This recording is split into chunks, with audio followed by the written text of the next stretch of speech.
Evening, folks. It's your man Donald King. Sinuses are dry today. Sinuses have been giving me problems for most of my life. I guess when I got back to the Midwest, things got a little bit worse. Out in Arizona, they ain't treat me as bad.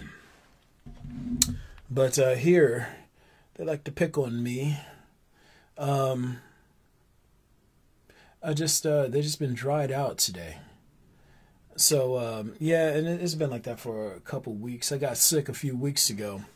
And, I recovered from the illness. But every time I get an illness, maybe a week or two after the illness, then all of a sudden my sinuses just start acting up. And I don't know how long they'll go for. It's like there have been times when, like even when I was a kid, there would be times where my sinuses would just go for months. Just say, we're going to fuck with you, boy. And I'm like, your tone. You know, I was, as usual, on the fence about what to talk about tonight on tonight's podcast. You know what I'm saying? And every day or so, a new idea, a new topic pops in my mind, and I'm like, oh, I'm going to talk about that. But I try to keep these podcasts thematic to the best of my ability. The problem with reading principles is that everything in reality is interconnected. It's all mechanical. So when you're reading bodies of principles over here, if you see, let's say, a principle over here that sort of connects to this body of principles and could help people make better sense of this body of principles over here, just over here, by the time you unpack this principle over here and try to sort of daisy chain it to this body of principles over there, you can go down so many fucking different pathways. Pardon me. That, it's like you can seem somewhat disheveled. And I want you to imagine it like, I guess the best way to describe how I view reality is sort of 7-dimensionally, but 3-dimensionally works fine.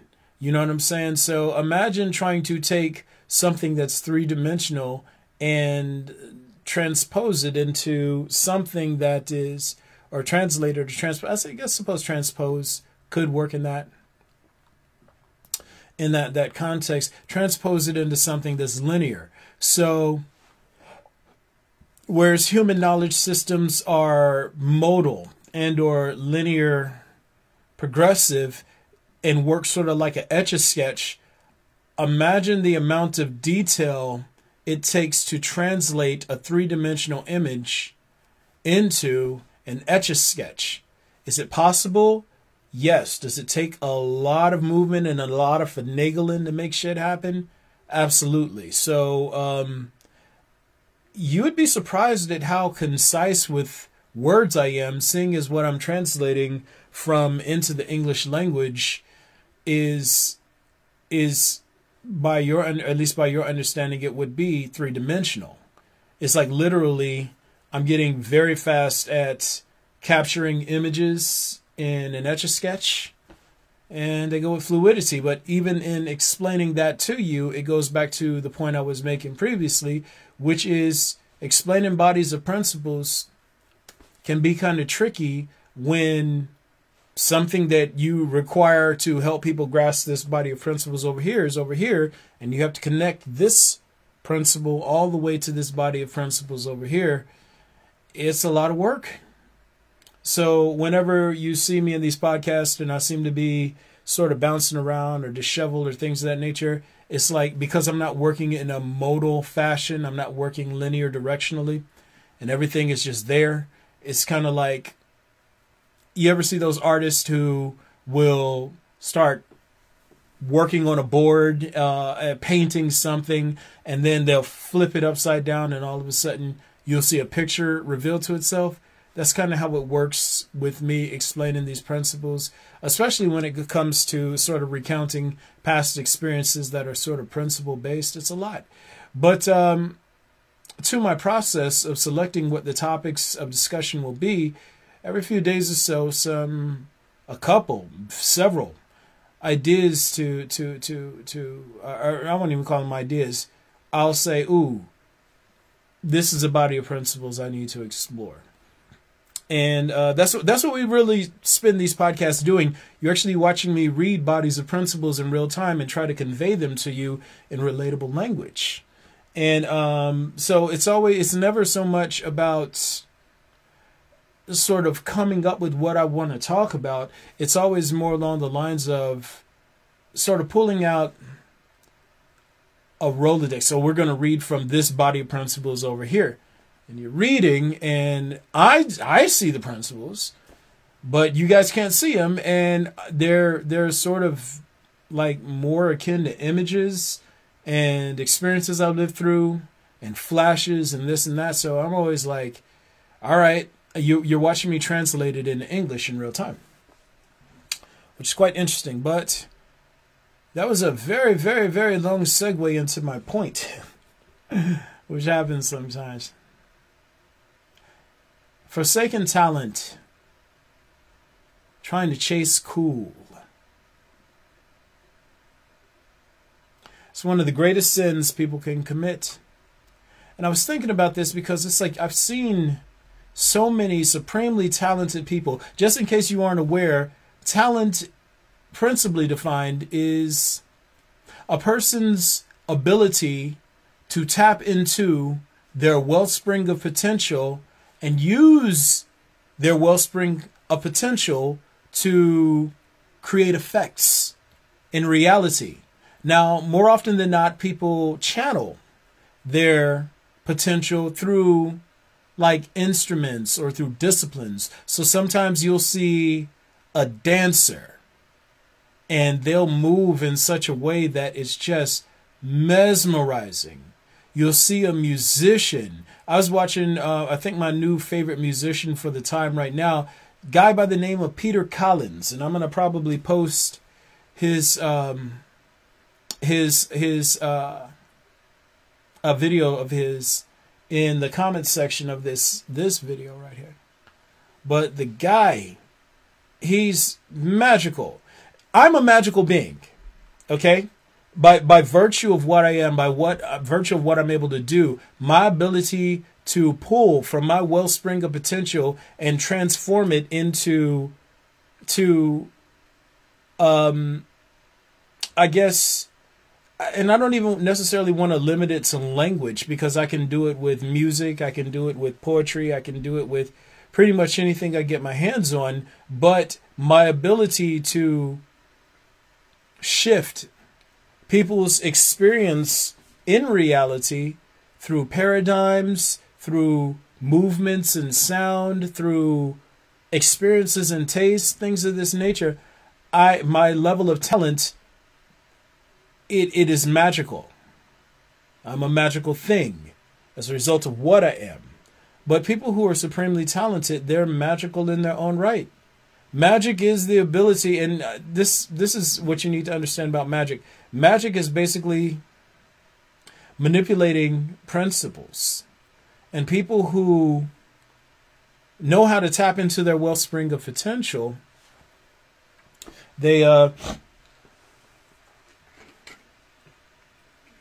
people who know how to tap into their wellspring of potential and produce effects in reality, they are, for all intents and purposes, they're magical. And this Peter Collins kid, man, I mean, he's a young guy, but the things that he's able to do with sound is just amazing. Like, he sings in sort of a yodel tone. So he goes back and forth between his like chest voice and his head voice and then his falsetto. But he does it with such fluidity and accuracy that it's amazing. You know what's really weird? People who are supremely talented, more often than not, have spirits that are fairly balanced. They have fairly balanced spirits. And I think in order to pull from your wellspring of potential, you have to in that way. But it's like their masculine and feminine energies are very well balanced. And this guy, when I first saw him doing this thing, you know, he struck me as insanely feminine. That doesn't have anything to do with the artistry. Like, if you are an audiophile in the way that I am, It's like, it's like you don't in general, you don't really care about people's balance of energy, whether or not they're sort of feminine in male bodies or masculine in female bodies. Balance is more important than binary. And I don't get into the whole argument on that. I don't get into the discourse on that, because humans, the reason why I even mention that is because a lot of dudes who are magical, they tend to get steered into in sort of a at a social level. They get steered into dialing into their feminine side, and then through the socialization process, they sort of link their feminine energy to sexuality, and then they become an identity. And once they become an identity, they throw away their access to their wellspring of potential. And I know that seems like a roundabout way to get to where I'm going, but this Peter Calden's kid is amazing. He doesn't seem to have locked into an identity yet. I think that he has things that sort of define characteristics that sort of define him in terms of his artistry. Maybe he does at a personal level as well. But the one thing that makes him awesome right now? He's not trying to be cool. He's being authentic. Talent comes to the authentic. I've worked with a lot of artists through the years, man, and these guys, they get really, really, really fucking good. They master their craft, and then all of a sudden, they get a little taste of popularity, a little taste of access to the social trough, and the first thing they do is throw their talent down. They flush their talent down the toilet, trying to chase trends, trying to look cool. That's one of the great... Reality imbues magic, imbues talent to those who will be good stewards of it. I am talented to the level that I am talented to, and I have access to my wellspring of potential because I'm a good steward for my potential. I see it into reality and use it responsibly. I allow it to endure through pressure tests in order to refine itself. I'm a good steward to my talent. Because I am a good steward to my talent, it increases.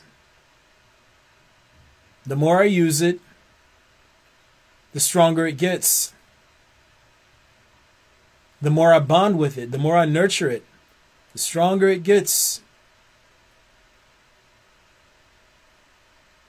The less I attach my sense of who Donald King is to my talent is, the more I multiply it.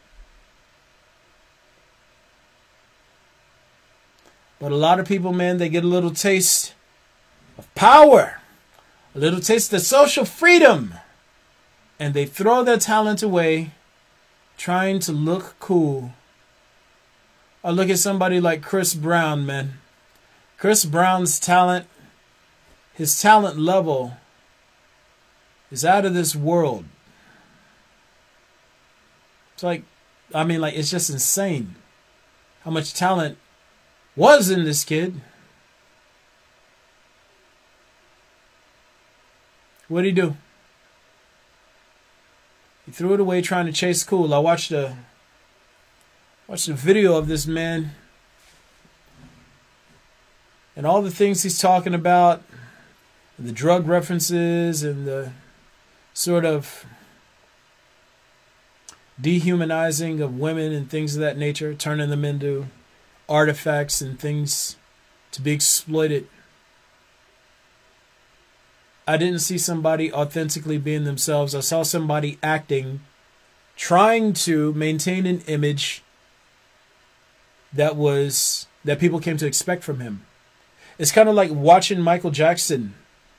Watching Michael Jackson throw away the beauty that was pouring out of him. Watch that Blame It on the Boogie video. Listen to this man's vocal ability. Like, a lot of people think Michael Jackson could sing. You know what I'm saying? But it's like they don't know. Like, go back and listen to the audio, the acapella audio on Billie Jean or on Thriller.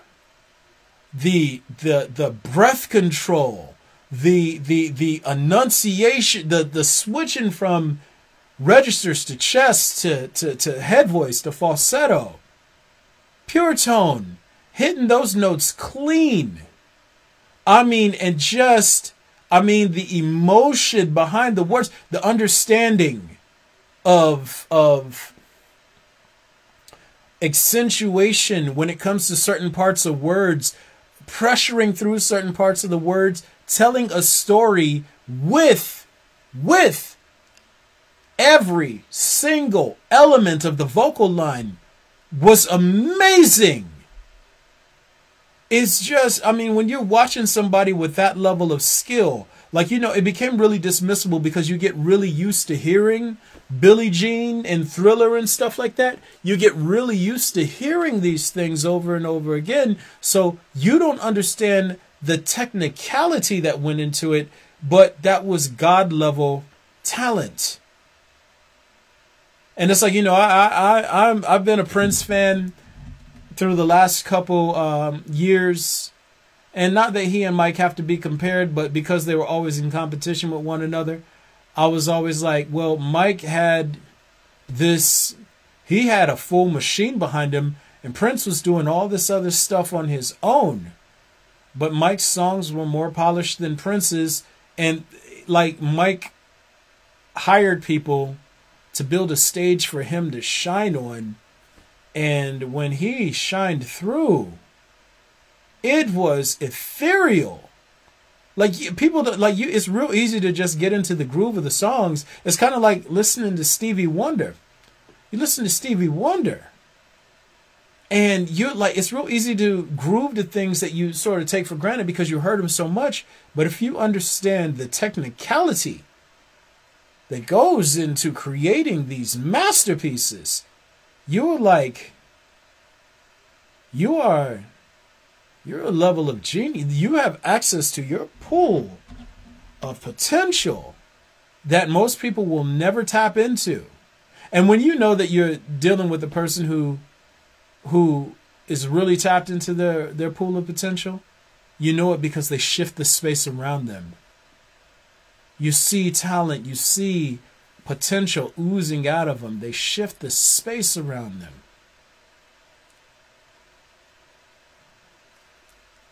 Unfortunately, a lot of people who have ethereal level talent, they waste it trying to look cool.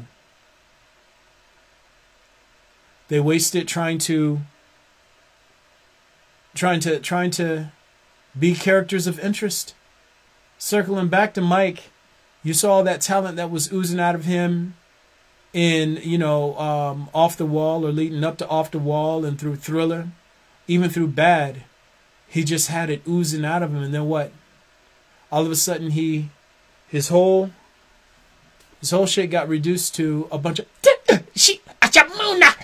he became a caricature of himself, trying to sound cool, trying to appeal to people instead of tapping into his God-given ability. He lost his honesty. In order to be truly talented, you have to, in order to enter flow state. And, you know, I've talked about this before, especially in my podcast with Candace, who just had a baby, Hercules. Happy for her. You tap in. Talent in flow state, entering in a flow state, is a combination of discipline, and surrender. And what you lose in chasing cool is the ability to surrender. You let go of surrender and you cling to control.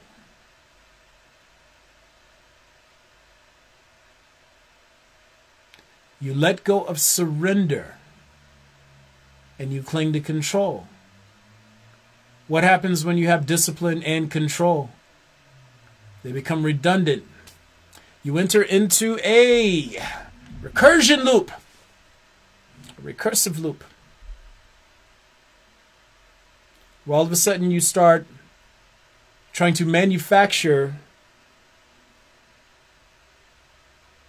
success instead of allowing authentic expression to find its way to you. There's a parable in the Bible, one of my favorite parables from Jesus, talks about slaves and talents. And I think I misquoted this before, but there were slaves. One was given, I think, 5 talents, another 3, another 1. The one who was given 5 went out and doubled his. The one who was given 3 went out and, it was something like that. The parable of the story, or the point of the parable, is simply use it or lose it. The first 2 went out and they used what was given to them, and they either doubled or added to what it was that they were given. The one who buried his, the one who tried to control the circumstance, as opposed to trusting not just himself, but the master who gave him the money to begin with.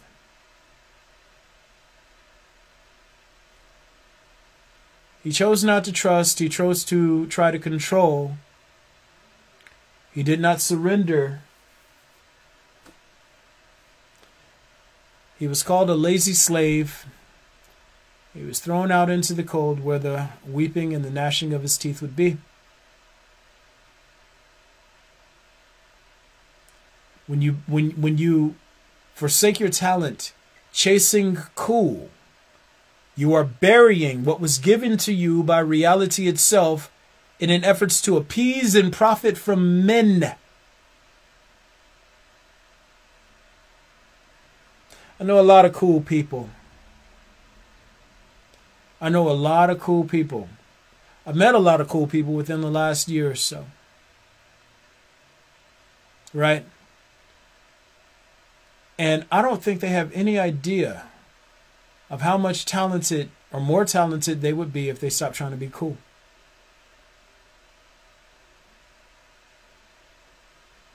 I mean, there's one person in particular who crosses my mind. It's probably one of the coolest people I've met ever. Also, one of the most talented people I've ever met in my life. Cool wins out over talent. The character wins out over authenticity. It's like cutting your potential in half, trying to stay in character for people who view you as competition anyway, and waiting for you to go down so they can use your downfall as a way to bolster themselves. Whenever you fall into the character, the character is cowardly. It's scary. Authenticity is strong. Honesty is strong. It's brave. You walk to things eyes open, chin up. You're not scared of things not reflecting your inner story or your life experience back to you. But when you're in character, that's when you're in your weakest form. In character, you are in your weakest form. And that is what sacrificing talent for cool really is. It's you choosing the character over your potential. It's you choosing your identity over reality.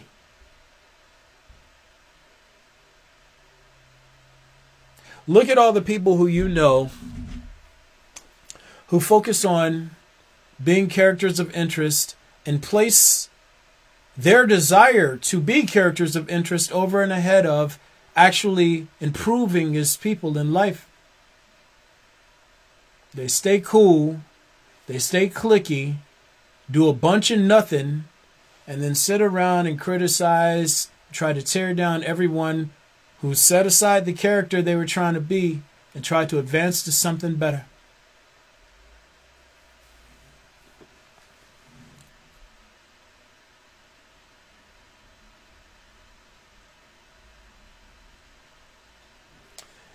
Yeah, man. Staying in character makes you weak. It makes you cowardly. You don't want to do that. And think about it like this. Y'all ever see how a lot of people, and this isn't always the rule. Sometimes the sophomore album is cool. Most times it's not.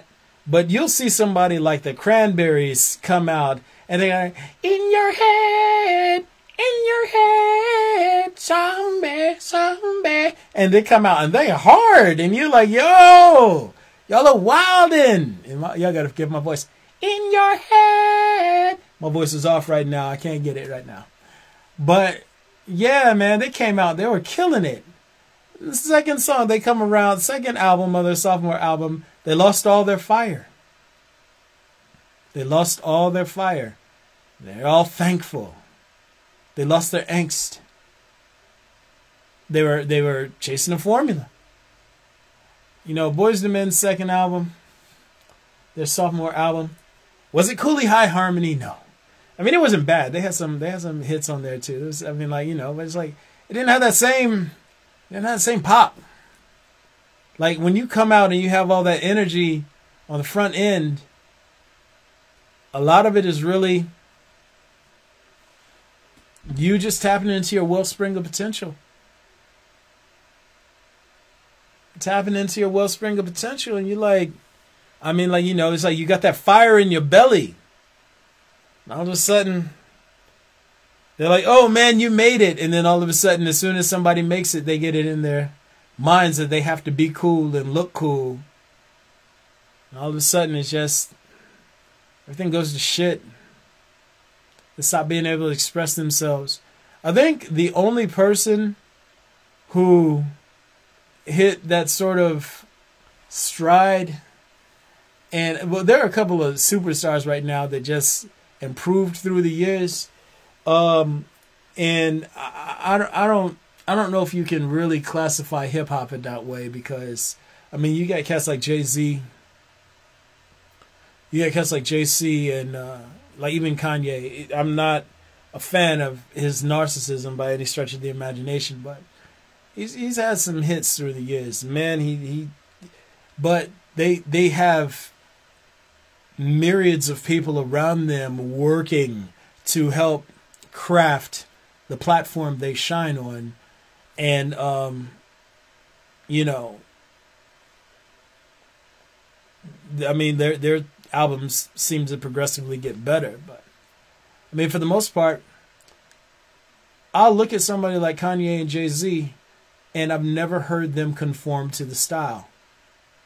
Like, you know, when Migos came out and they're and Future, and then they is like Snoop said it, and people would, like, everybody and their mother was copying that flow. Jay stayed in the pocket. Ye stayed in the pocket. Like, they didn't chase the trend. They didn't chase the trend. They stuck to their own talent. They stuck to their own voice. And, I mean, like, they have bodies of work that seem to stand the test of time because they didn't let their expression become the time.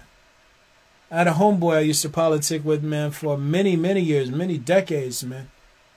And this cat, anytime a new trend came out in the music industry, he was right there chasing it. every time something new came out, you know, back they had that little stupid synth thing that came out, and he made like 1,000 songs with that. Timbaland came out with the triplet that boop boop boop cat boop boop cat boop boop boop cat boop boop cat, and he made 1,000 songs of triplets. And it's like all these things that just sort of chase the times. And I'm like, dog, you got talent. Why don't you fuck the trend? Stop chasing the trend. Dial into your real. What is your authentic voice? What is from your pool of potential? What is it pushing you to say? Where is your original voice? And I don't think he ever found it. I don't think he ever found it. I think that he just got so used to trying to look cool, trying to sound cool, that he never learned how to sound like himself. He threw his talent down the toilet. Another homeboy I sang with, who used to sing with me for a minute, man.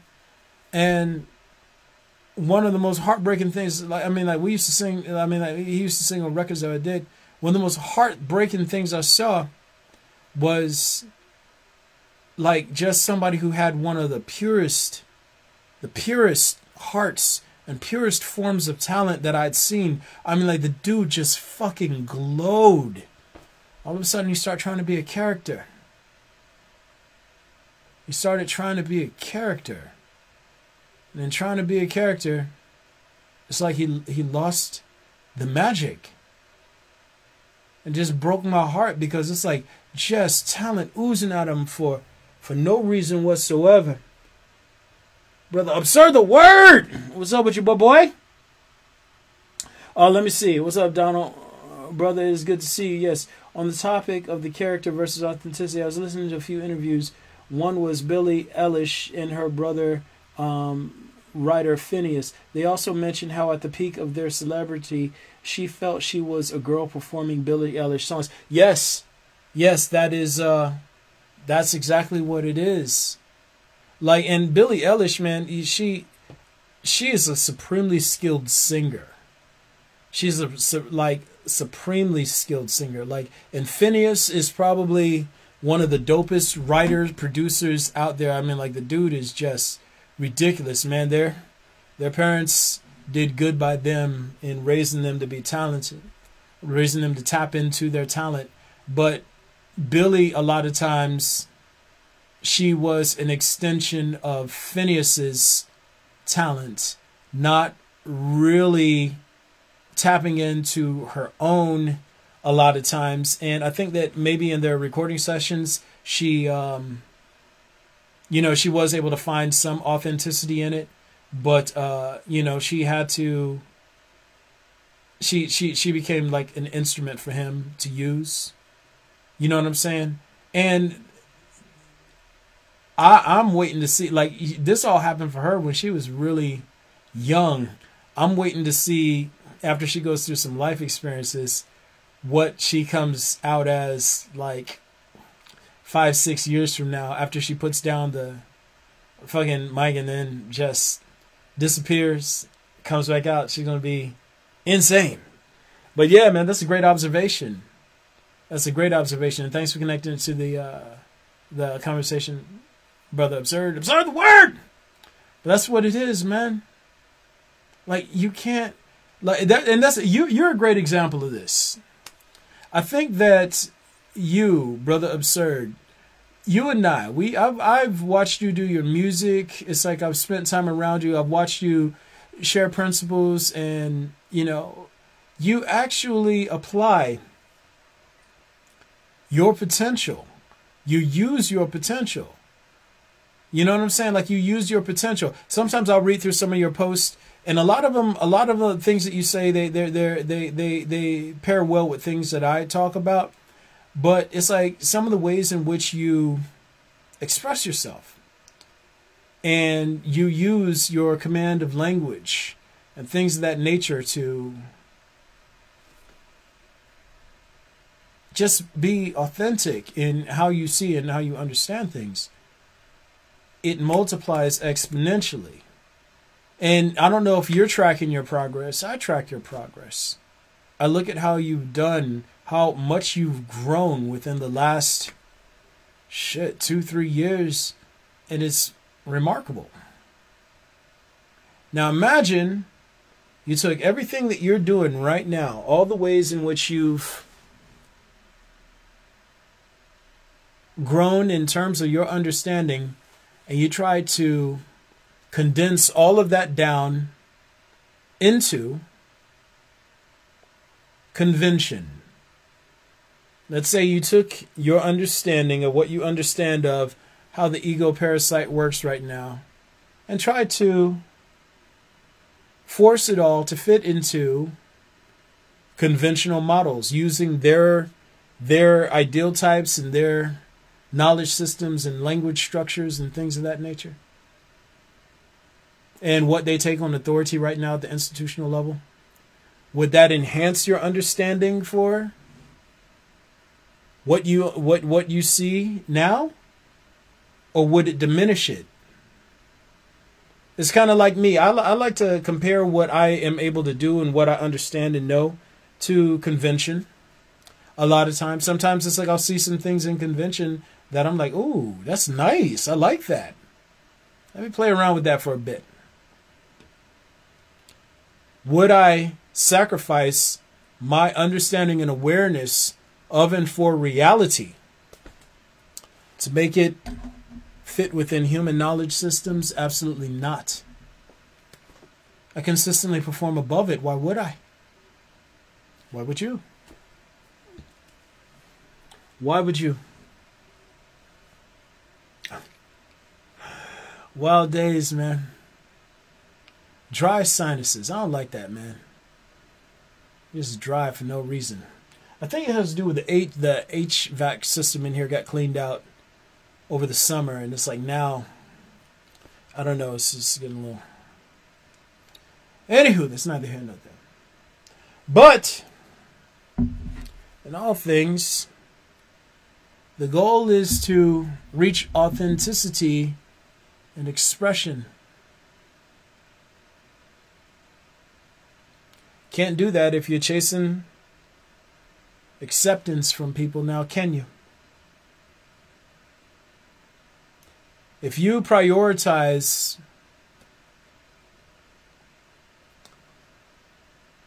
acceptance and adoration from people over using your wellspring of potential to make impacts on reality, positive impacts on reality, you are spitting in reality's face. You're not being a good steward to your talent, are you?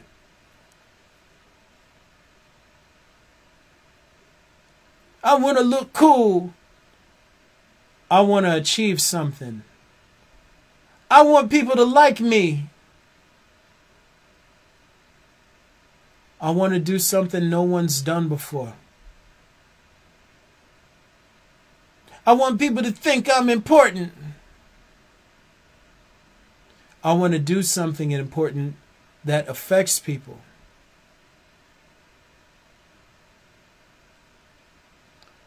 The former is the slave mind.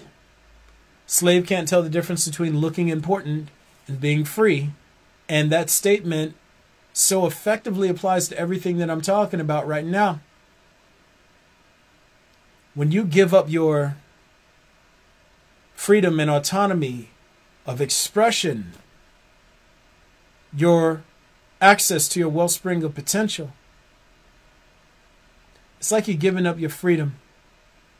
It's like you resign to being a slave, to thinking like a slave, to prioritizing like a slave.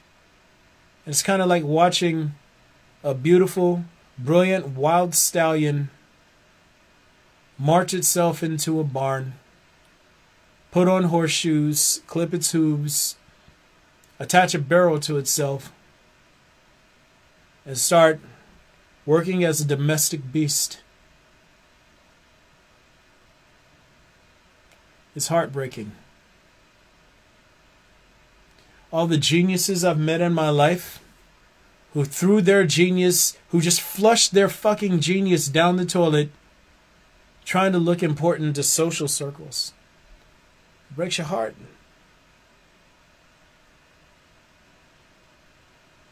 Most of the geniuses I met, and I'm not saying this with any level of partiality, I'm saying this as an avatar. Most of the true geniuses I've met have all been black. They've all been African American or African. Most of the true geniuses, I'm talking about in terms of capability, mental acumen, not necessarily what is affectionately referred to as geniuses by individuals who, I guess, dub themselves authorities on the subject. Just the ability to process information and reality at a particular level. Most of them have been black. And to watch so many, and that seems like a good thing, but it's also a sad thing.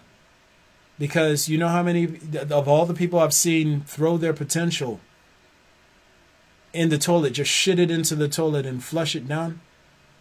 Most of them are black. It's such a trendy culture. It's such people who get culturalized. Is that a word? Trended into accepting the dominant narrative ascribed to black people.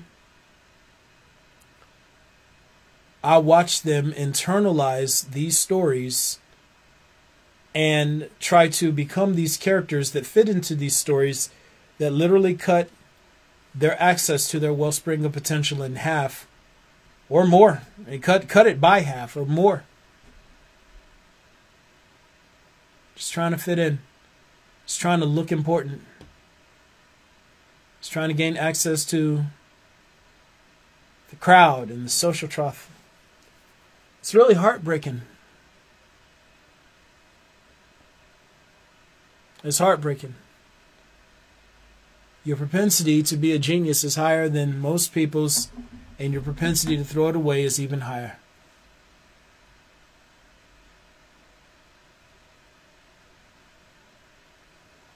Wild. Wild.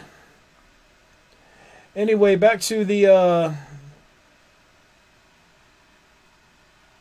point of the post before I go ahead and sign out here.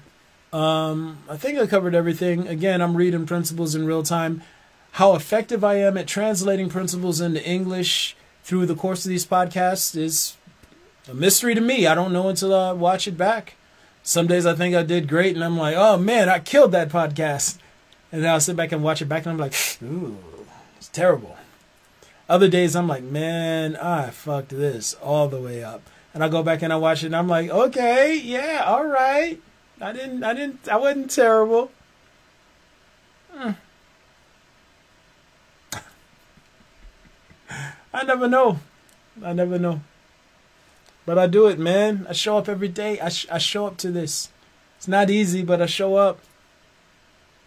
I try.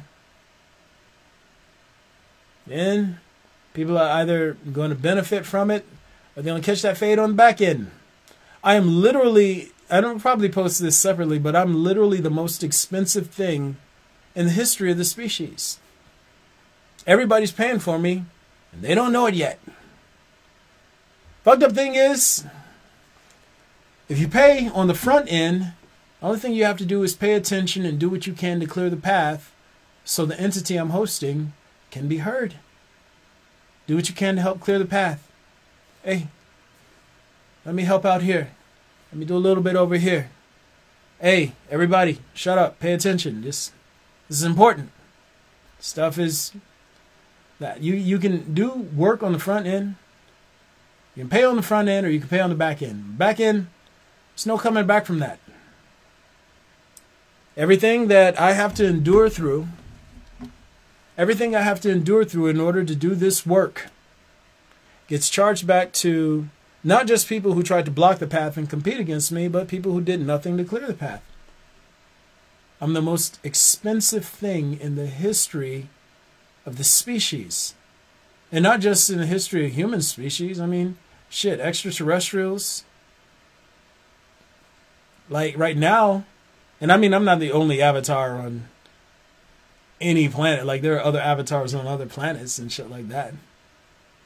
And there definitely, obviously, there have been other avatars throughout the history of this species. But for this point right here, right now, like, dude, it's like if you could print enough money, if you could print enough gold, if you could print enough any other things to match what I am worth, you would have to create, jeez, an entire solar system of planets made of gold.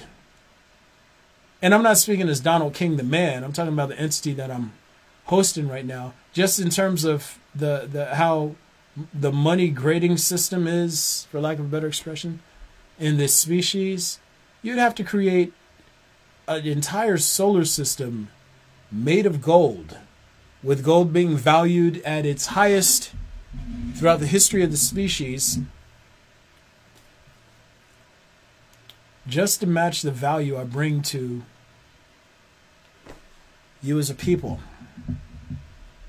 And it's not a brag. It's not a humble brag. It's not a brag. It's just true. It's information. Because if you knew how much it costs, you knew how much not doing anything to help costs, you'd be like, hey, let me do what I can on the front end. People, look at my boy. He says some important things. It works to your benefit. Guys, y'all already know what it is. This is sorting and sourcing principles with Donald King. I shoot these podcasts on Mondays and Wednesdays. The point of the podcast is to help people come to understand principles of reality, how they work in mechanism.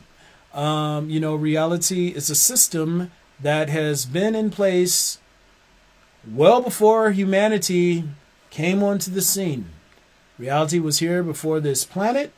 Reality was here before this solar system, before the galaxy it belongs to, before the body of this universe, before the species that the body of this universe belongs to, before the larger building block that they in conjunction with other species belong to, and the building block larger than that, and the building block larger than that, etc., etc., etc., etc., leading up to existence and non-existence themselves.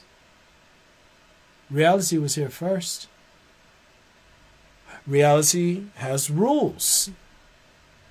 Humans, being a viral parasitic species, while we learn by reverse engineering the world around us, we have this terrible, terrible habit of making systems of agreements with ourselves and each other about reality that have absolutely nothing to do with how reality works as a system.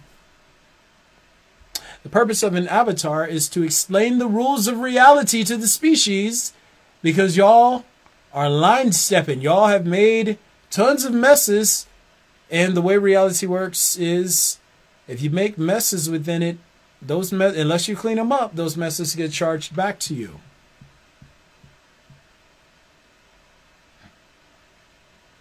Reality was here first. It already had rules that have absolutely nothing to do with the agreements your species has made with itself. So what an avatar does, hey, this is how it works mechanically.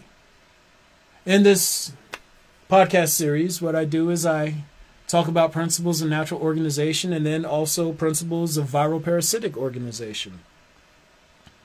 The goal is to help as many people who hear it learn how to align themselves with reality so they don't have to face reality upon passing from the mortal coil in the worst way imaginable.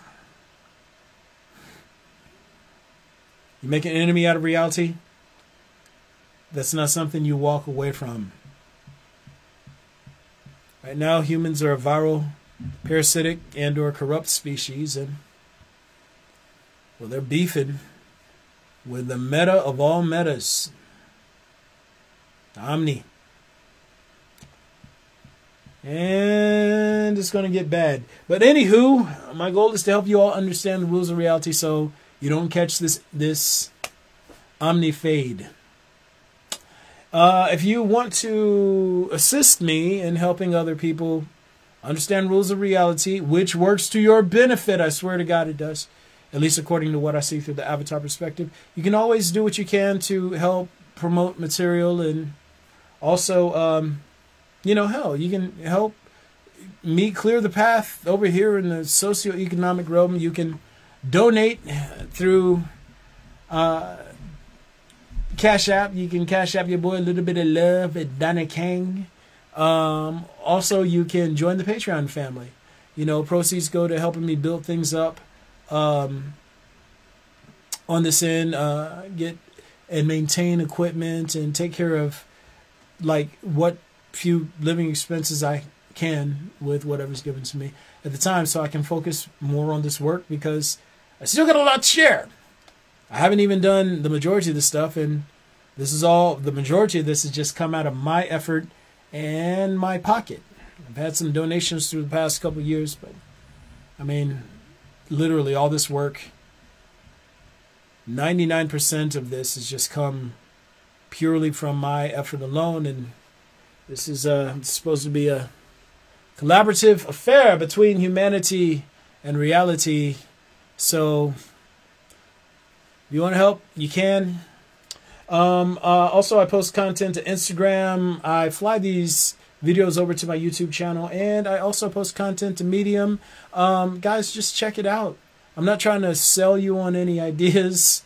I'm not trying to convince you to believe anything. I just want you to read, review what's being presented, think, and be honest with yourself. In the end, go with what makes the most sense. So far, I've made the most sense. If you can poke holes in what I'm saying, I welcome you to. But before you start trying to compete, I strongly suggest you at least try to understand where I'm coming from, because, I mean, this is stuff you need to know. Especially moving into the next life cycle, you need to understand how reality works as a system, because through no fault of your own, you were put on a collision course with reality, and it is a big game of chicken, and I absolutely promise you, reality doesn't lose. You're trying to go up against God, you don't win. There's no scenario in which you win. Let me help to the best of my ability. Guys, I'm going to go ahead and wrap this up here. And I'll give a little, synopsis. Look here, God blessed you with talent. You were blessed with talent. If you decide to throw that talent away because you want to look cool, you're spitting in God's face. You're spitting in reality's face. It's like I made you steward over this ability to impact the world, and you threw it away chasing praises from men. Are you serious? I gave you the ability to beautify the world, to shift paradigms, to uplift people, to heal. And you threw it away chasing approval from men. It's kind of like a young girl given beauty and charm and looks, who throws it away on prostitution. Or a young man who's given physical strength, who wasted fighting and robbing people. God gave them these abilities. He gave them these gifts, and they wasted them trying to benefit themselves at the expense of reality. Never be so full of yourself that you think your talent belongs to you.